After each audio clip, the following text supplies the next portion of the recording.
here are the things you're going to need to make this little cake. You need two cake colored balls. I'm just using tan. You can use whatever you want.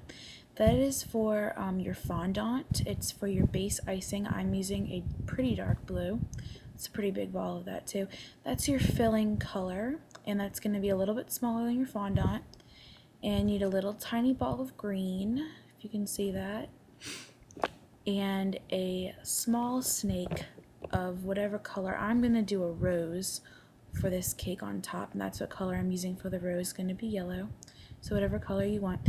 And a very long snake for your piping, your icing, or piped icing around the cake. You're going to need a toothpick and a blade and a cotton round and a bottle of everyday household alcohol and a plastic roller, and that is a pasta machine. It cost me about $28. Well, actually it cost my family $28. They gave it to me for my birthday. It's a very worthwhile investment. So now you're going to clean off your tile. I'm using a very highly pigmented color in the dark blue, so I want to make sure I keep everything really clean this time around. So just prepare your workspace as you would, and then you're going to take your first ball of cake color and you're going to condition it and roll it out into a ball, and you're going to use your little plastic roller to roll it out into a sheet. You want it to be medium thickness, definitely not too thin. I guess it can be on the chunky side if you really wanted it to be. That'll be a really tall cake though, but you want it to be about medium thickness. You're going to roll it out, and then you're going to use a circle cutter. I'm using a bottle cap because I don't have a circle cutter to make a perfect little circle, and I'm going to cut off the excess with my razor blade. I don't have any kind of like cool Kemper cutters or like cookie cutters for this, so I'm just improvising. Now I have my perfect first tan circle, and I'm going to start messing with the filling color. I don't really know what kind of filling that would be, but I thought it looked delicious anyway. You're going to do the exact same thing that you did to the tan to this one, and you want to use the exact same cutter because you want them all to be even. So don't go switching cutters. You want them to be exactly the same. And I just cut off the excess, and I'm going to put the blue one on top of the first tan one. And I'm going to roll out my third piece, and that's going to be tan as well. And I'm going to make a little sandwich. I know I'm rushing through this, but this is a lot of steps that I have to cover in under 10 minutes.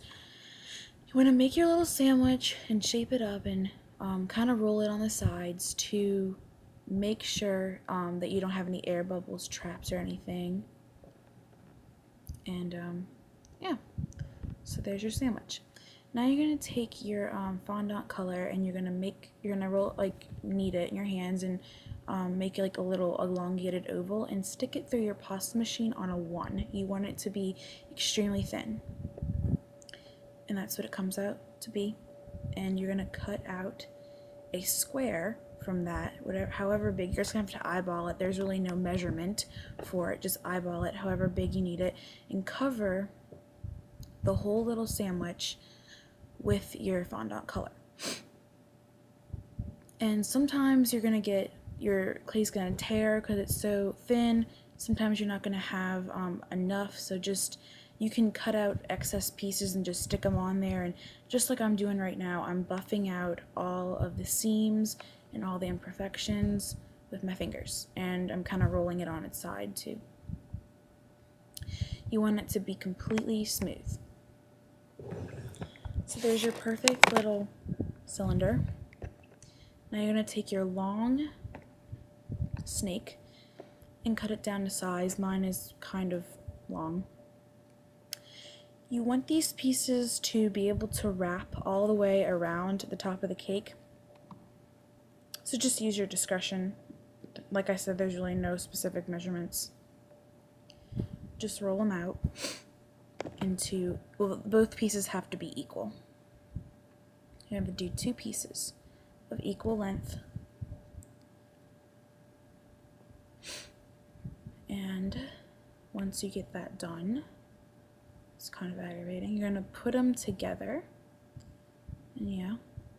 And then start twisting to make that cool piping effect. This part is really aggravating, guys. It's not that hard, but you have to take it slow because the clay will sometimes tear or just misbehave in general. It's really hard to get that even, like, spiral looking thing. So then you're going to cut it down and eyeball it and just to make sure it goes around the whole cake. And kind of push it down. Don't push it down too much. You don't want to distort your little hard work on your piping, but just push it down a little bit so that it adheres to the cake. You don't want it to fall off. Now to do your bottom piping, you're going to do the exact same thing. Just stick your two pieces together and twist. And just be patient, like I said. You don't want to take it too fast. And just stick that around the bottom and kind of press it to the cake. And the next step is going to be to make your little rose. So you want to take your whatever color you used for your rose, mine's yellow, and you're going to take your little snake and mush it down. Mush it down flat. It doesn't matter if it's uneven or not. Then you're just going to flip up the end and start on a diagonal, rolling it away from you. And you're going to cut it, and there you have a little perfect spiral, and that makes for a really nice rose effect. And you're just going to put it right on top. I guess you can put it wherever you want, really. Mine's right dead set in the middle. And then you're going to take your green clay and you're going to roll it into a little teardrop shape. And you can take your toothpick and create a little line indentation in it to, like, make it look like a leaf. And stick it right there next to your rose. And there's your finished cake, but you're not exactly finished yet. You could leave it like that if you really wanted, but what would be the point of the inside? So you want to cut it. You want to make a clean cut towards the center and stop in the dead center. You don't want to go past the center, that would be bad. And you're just going to cut a little triangle out, kind of similar to how you would cut a regular cake. And there's your little piece. You can see what's on the inside now. But you're not done. You're going to want to make texture. So take your toothpick and just kind of pick at it. I would usually do this a lot better, but since I'm pressed for time, I'm just doing it like this to show you. But it makes like cake texture.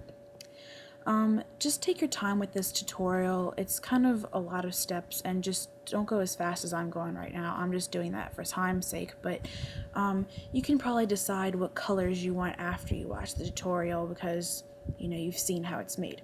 So there's everything. I hope you enjoyed this tutorial, and there's your little cake.